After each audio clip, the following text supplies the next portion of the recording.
नमस्कार। BA part द्वितीय का प्रथम प्रश्न पत्र सामाजिक अनुसंधान पद्धतियाँ, जिसमें आज हम सामाजिक अनुसंधान के चरण पर प्रकाश डालेंगे। इस अवधारणा को प्रस्तुत करने वाले श्री मूलचंद, सहायक आचार्य समाजशास्त्र, श्री प्रताप सिंह बारट, राजकीय महाविद्यालय शाहपुरा, जिला भीलवाड़ा। तो शुरू करते हैं।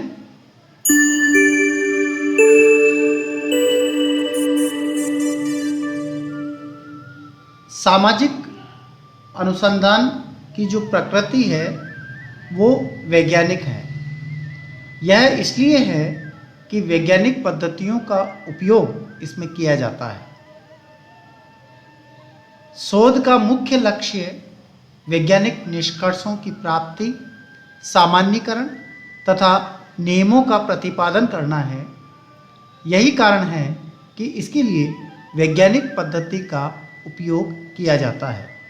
अब यहाँ वैज्ञानिक पद्धति का मतलब यह है कि जिसमें कार्य कारण हो, तथ्यों का संकलन हो, वर्गीकरण हो, उसका सामान्यीकरण हो। एक तरह से जिस विधि के द्वारा विज्ञान की रचना और विस्तार होता है तो उसे हम वैज्ञानिक पद्धति कहते हैं।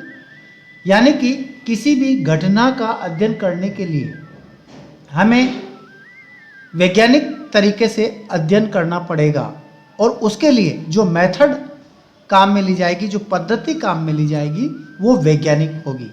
जिस प्रकार से प्राकृतिक घटनाओं का अध्ययन विद्वान करते हैं, उसी प्रकार उसी पद्धति को काम में लेते हुए सामाजिक अनुसंधान का जो अध्ययन करते हैं, किसी घटना से संबंधित सोशल रिसर्च करते हैं, तो वो वैज्ञानिक पद्धति के उपयोग को काम में लेते हुए करते हैं।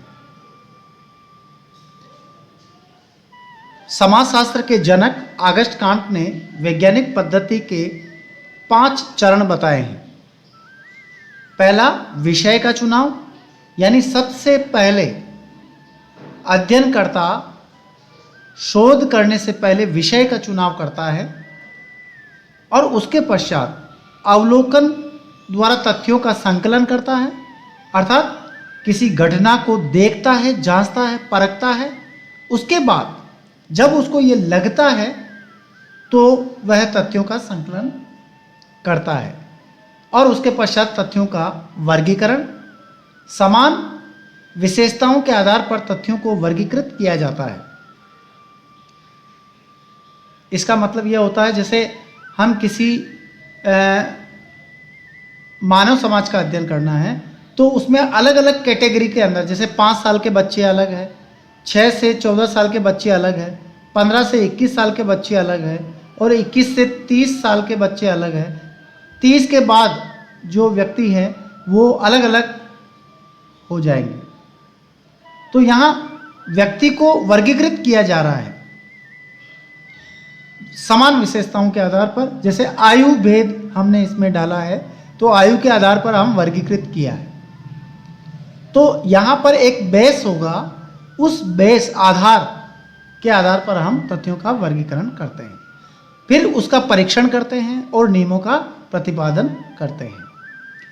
पीवी यंग ने scientific social survey and research लिखी पुस्तक, उसमें 4 चरण बताए हैं।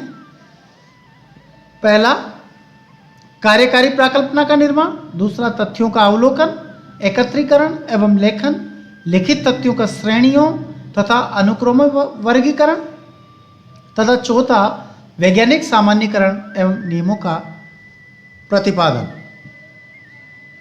इन सभी को मिलाकर सारगर्भित रूप में इसके प्रमुख चरण नजर आते हैं। तो सबसे पहले जो आता है चरण, वह है समस्या या विषय का चुनाव।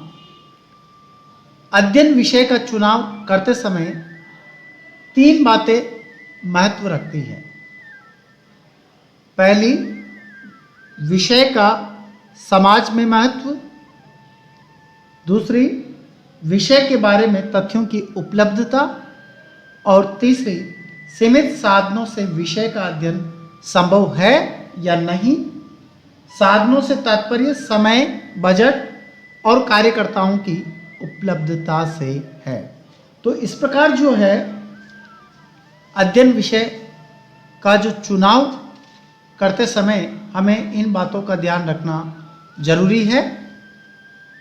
पीवी यंग ने अपनी पुस्तक scientific social survey and research में समस्या के चयन करने में कुछ बातों पर जोर दिया। मान लीजिए किसी समस्या का चयन किया है तो उस समय कुछ महत्वपूर्ण बातें होगी, जैसे विषय ऐसा होना चाहिए जिसको समझने की शोधकर्ता स्वयं योग्यता रखता हो।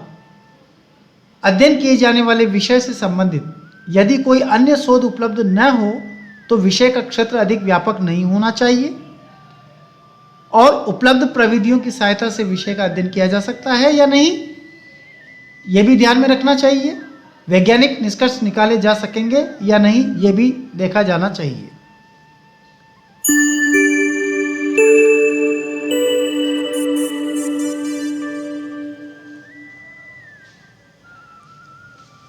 दूसरा है संबंधित साहित्य का अध्ययन।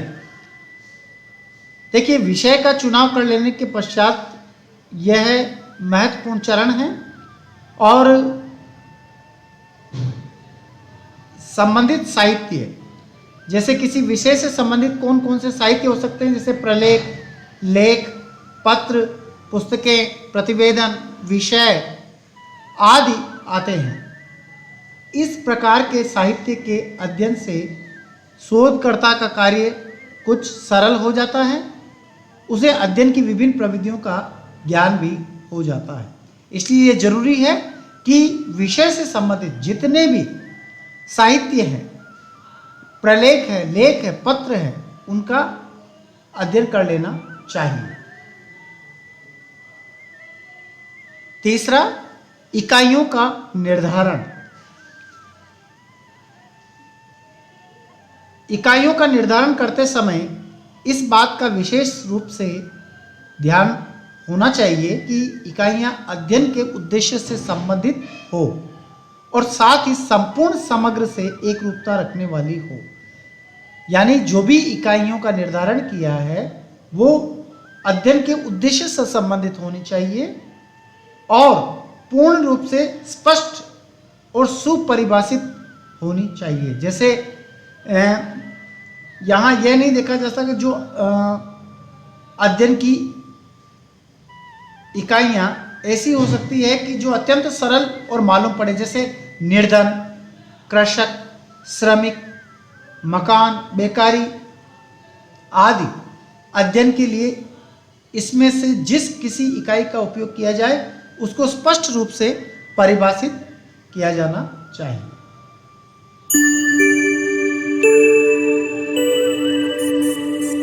चौथा, प्राकल्पना का निर्माण। देखिए, प्राकल्पना का मतलब होता है पूर्व चिंतन। यदि किसी समस्या का अध्ययन कर रहे हैं तो उस समस्या से संबंधित हमें प्राकल्पना का निर्माण करना पड़ेगा, यानी पहले से ही चिंतन करना पड़ेगा, विचार करना पड़ेगा।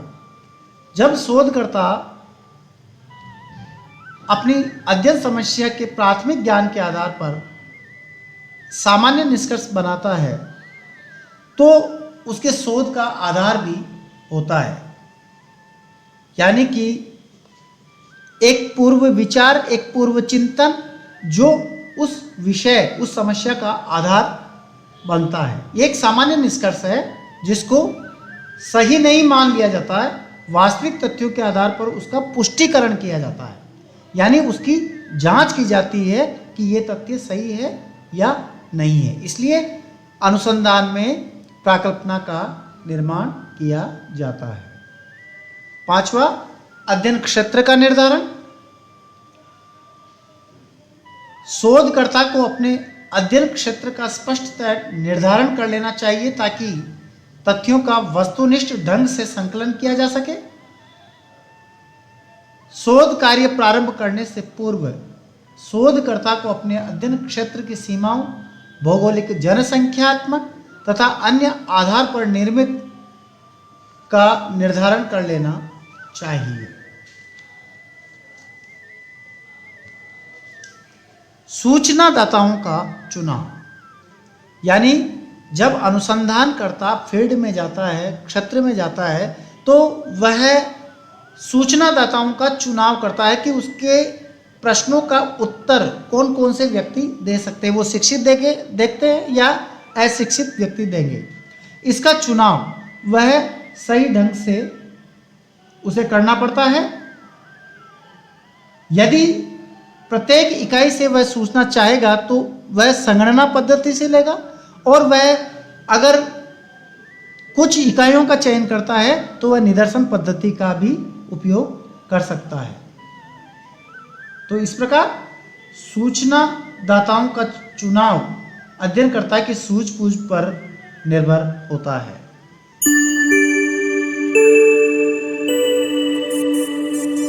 सातवां, सूचना के स्रोतों एवं अध्ययन के उपकरणों व प्रविधियों का निर्धारण।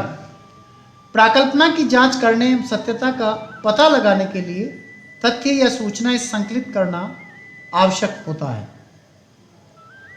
अतः इसके अध्ययन के उपकरण और प्रविधि स्पष्ट होनी चाहिए।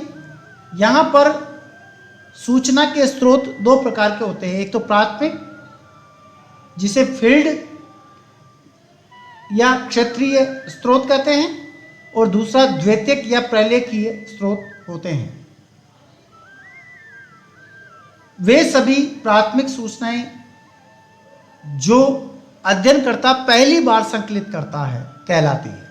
यानी जब अध्ययनकर्ता पहली बार तथ्यों का संकलन करता है तो वह प्राथमिक कहलाती है, और जो सुनी सुनाई बातों या पहले से ही छपी हुई है उन सूचनाओं का कलेक्ट करता है तो वह द्वितीयक कहलाती है।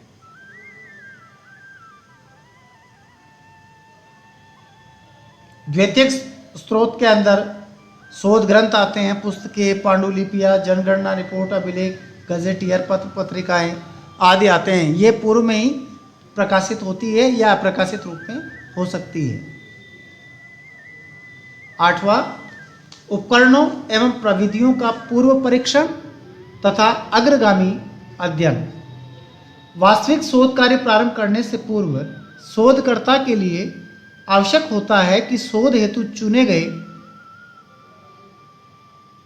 उपकरणों एवं प्रविधियों की उन्हें छोटे पैमाने पर लागू करके जांच कर लेनी चाहिए, उससे उसके दोषों का पता लग जाए। R.L. Ackoff the design of social research पुस्तक लिखी, उसमें लिखा है कि पूर्व परीक्षण शोध के विभिन्न पक्षों, उपकरणों या वैकल्पिक शोध योजनाओं का एक नियंत्रित अध्ययन है, जिसका उद्देश्य ये निर्धारित करना है कि कौन सा विकल्प सर्वाधिक उपयुक्त है।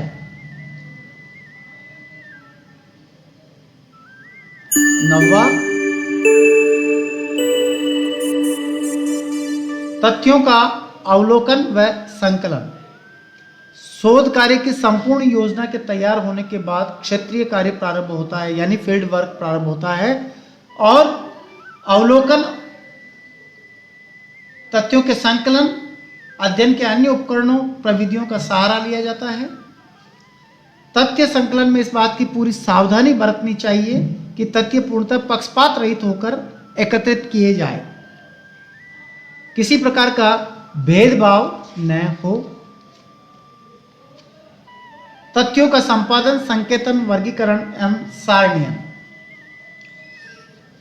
तथ्यों के संकलन के बाद एक कुशल शोधकर्ता एकत्रित तथ्यों को इस प्रकार प्रस्तुत करता है कि वे सजीव मालूम पड़ते हैं। सर्वप्रथम शोधकर्ता तथ्यों का संपादन करता है। विभिन्न प्रविधियों द्वारा एकत्रित तथ्यों की जांच की जाती है। इसके साथ ही प्रत्युत्तरों को अर्थपूर्ण श्रेणियों में बांटने की प्रक्रिया को ही संकेतन के नाम से जानते हैं। समान विशेषताओं के आधार पर तथ्यों को रखा जाता है, वर्गीकरण कहलाता है। और उसके बाद सारणीयन में वर्गीकृत तथ्यों को संक्षिप्त रूप प्रदान करने हेतु संख्यात्मक सारणियों को रखा जाता है।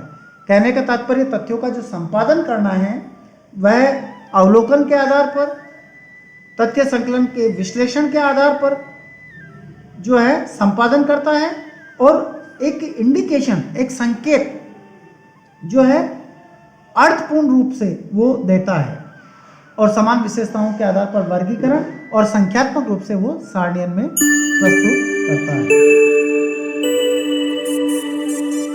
तथ्यों का विश्लेषण तथा विवेचन।